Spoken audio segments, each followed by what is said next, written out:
ensuring everything is ready for the start of the race. The rider's concentration is at its highest. It's crucial not to drop positions at the start on this track.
While we wait for the director to take us to the Parc Fermé to meet today's stars, let's take a quick look at the final ranking of this race.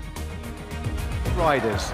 Perhaps the hope was to aim for victory, but with opponents like that, there was really little that could be done today.